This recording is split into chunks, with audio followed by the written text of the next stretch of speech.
The air in the coffee shop felt thick, like it was pressing against my chest, squeezing the breath out of me. I sat in the corner booth, the one with the cracked vinyl seat that smelled faintly of stale cigarettes, watching Lila across the room. Her laugh cut through the low hum of conversation, sharp and bright, like glass shattering. She leaned toward him. Some guy with a too-perfect jawline and a leather jacket that screamed he was trying too hard. Her hand rested on his arm, her fingers curling into the sleeve, and she didn't even glance my way. Not once. I was invisible, a ghost haunting the edges of her world, my coffee growing cold in my trembling hands. We'd been together for 2 years, Lila and me.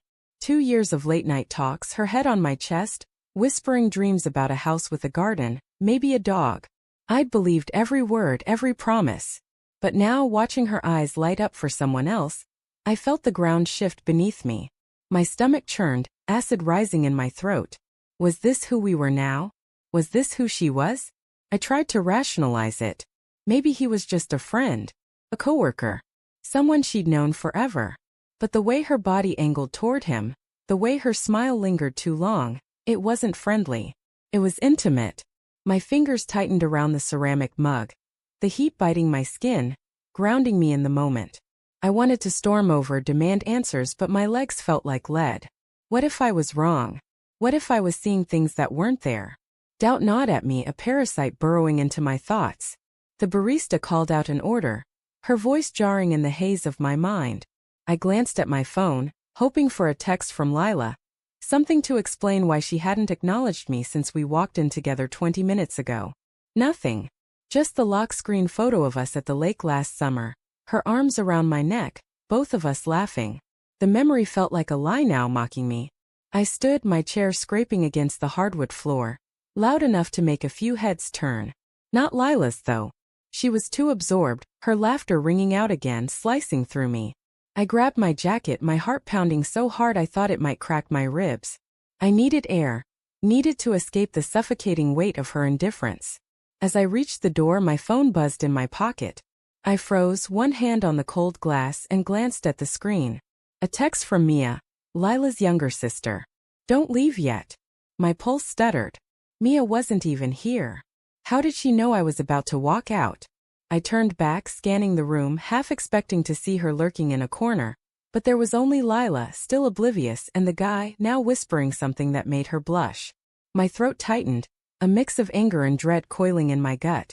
What did Mia know that I didn't? I stepped outside, the autumn air biting my face, carrying the scent of wet leaves and exhaust. My fingers hovered over the keyboard, typing and deleting a response to Mia. What's going on? I finally sent, my hands shaking. The 3 dots of her reply appeared, then vanished, then appeared again. Each second stretched, heavy with anticipation, like waiting for a guillotine to drop. Meet me at the park across the street. Now. I crossed the road, my boots crunching on gravel, the streetlights casting long shadows that seemed to twist and mock me. The park was nearly empty, just a jogger and a dog in the distance. Mia sat on a bench near the fountain, her dark hair tucked under a beanie, her face pale under the sodium glow. She looked up as I approached, her eyes wide, almost frightened. "Jake," she said, her voice low, barely above a whisper. "You need to know something." My heart sank, a stone plummeting into a bottomless well. "What is it?"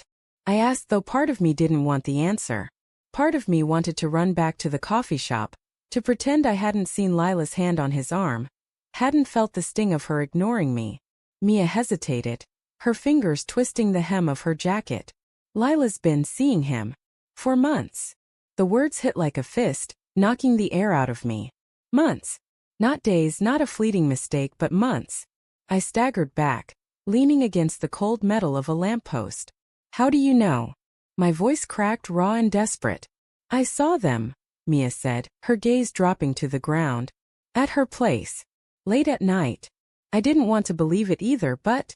She trailed off, her eyes glistening. "I'm sorry, Jake. I should have told you sooner, but she's my sister." I kept hoping she'd stop, that she'd come clean. Anger flared, hot and sharp. But it wasn't just for Lila. It was for me, for being so blind, for clinging to the idea of us when the cracks were there all along. The late nights she'd claimed were work. The sudden silences when I asked about her day. The way she'd started pulling away, her kisses perfunctory, her eyes distant. I chalked it up to stress, to life, to anything but this. Why are you telling me now? I asked, my voice hoarse. Mia swallowed hard. Because she's planning to leave. With him. Tonight. The world tilted, colors bleeding into each other. Leave. The word echoed, hollow and final. I thought of the coffee shop, Lila's laughter, the way she hadn't even looked at me. She was already gone, wasn't she? I'd been holding on to a ghost. I turned back toward the coffee shop, my legs moving before my mind caught up. Mia called after me, but I didn't stop. The door chimed as I re-entered, the warmth hitting my face like a slap. Lila was still there, her head bent close to his, their hands intertwined now. The sight burned, a white-hot brand searing my chest. Lila, I said, my voice louder than I intended, cutting through the murmur of the room. She froze, her eyes snapping to mine, wide with shock. For a moment I saw guilt flicker there. But it was quickly buried under something colder, something defiant. Jake, she said, her tone careful, like she was stepping around broken glass. What's wrong? The guy looked between us, his jaw tightening, but he didn't let go of her hand. I wanted to scream, to demand answers, but the words stuck in my throat. Instead I laughed, a bitter broken sound. What's wrong? You're holding his hand like I don't exist. Her face paled, but she didn't deny it. The silence was louder than any confession. The room seemed to shrink, the walls closing in.